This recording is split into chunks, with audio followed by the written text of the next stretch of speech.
நாங்கள் எதிராளி.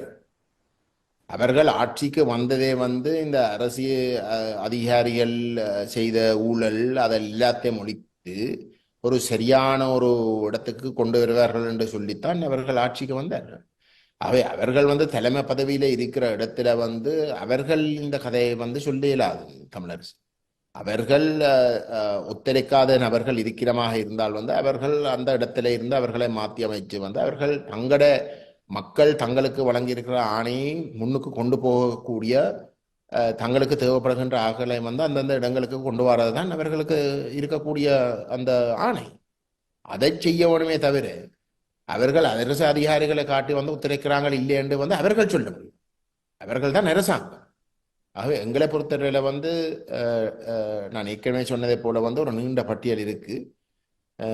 அது அதை நாங்கள் முன்னிலைப்படுத்தி நாங்கள் இவர்கள் செய்கிற விஷயங்களை அமல்படுத்துவோம். இப்போ உதாரணத்துக்கு நீங்கள் யாழ்ப்பாணத்தில் நடந்த டிசிசி கூட்டத்தை, கடைசியா நடைபெற்ற டிசிசி கூட்டத்தை எடுத்து பாருங்க.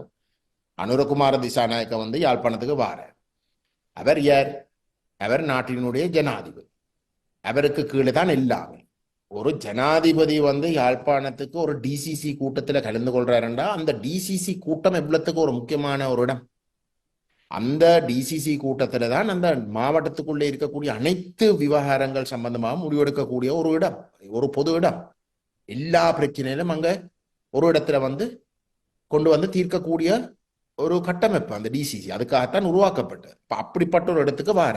சரிதானே? இப்ப அவர் அரசு, அவர் தான் தலைவர். வார இடத்துல அங்க அவர் ஒரு சில அதிகாரிகளிடம் கொஞ்சம் விவரங்களை கேட்கிறார். அந்த அதிகாரிகளுக்கு அந்த நேரத்துக்கு அந்த விவரங்கள் இருக்கே இல்லை. சரிதானே? ஆனால் அது யாருடைய தவறு? என்னை பொறுத்தவரையில இதுல ஆக்கள்ல ஆக்களை முக்கியப்படுத்துற இல்ல நோக்கம் இங்க. அப்படிங்க சொல்ற தமிழரசு. நான் ஒரு ஜனாதிபதி என்றா நான் ஒரு இடத்துக்கு போறேன், இவ்வளவு நேரத்தை எடுத்து இவ்வளவு தூரம் போய் நான் ஒரு கூட்டத்துல கலந்து கொள்றேன்டா அந்த கூட்டத்துல யார முக்கியப்படுத்துற இல்ல என்ற நோக்கமா இருக்கும். நான் தலைவராக நான் அந்த கூட்டத்தில் கலந்து கொள்றேன்டா அந்த முடிவுகளை நான் எடுக்கக்கூடியதாக இருக்கும். அப்ப முடிவுகளை எடுக்கிறதாக இருந்தால், மாற்றத்தை காட்டுவதாக இருந்தால், எனக்கு முடிவுகள் எடுக்க வேண்டியதுக்கு தேவைப்படுகின்ற அத்தனை தகவலையும் எனக்கு சொல்லப்பட வேணும் என்றதுக்காக நான் முன்கூட்டியே அவர்களுக்கு இந்தந்த விடயங்கள் சம்பந்தமாக நான் முடிவெடுக்க இருக்கிறேன், இந்தந்த விடயங்கள் சம்பந்தமாக பூர்ண தகவல் எல்லாத்தையும் வச்சிருங்கோ, என்னடா நான் இந்த விஷயங்களுக்கு எனக்கு முடிவெடுக்க வேண்டி இருக்கு என்று முன்கூட்டியே சொல்லி இந்த ஆக்களை முக்கியப்படுத்துறதை விட்டு, படம் காட்டுறதை விட்டு அந்த விஷயங்களை சொல்லி போட்டு அந்த கூட்டத்துக்கு போய் கலந்து கொண்டு அந்த இடத்துல தகவலை எடுத்து போட்டு அந்த முடிவுகள் எடுத்திருக்கலாமே.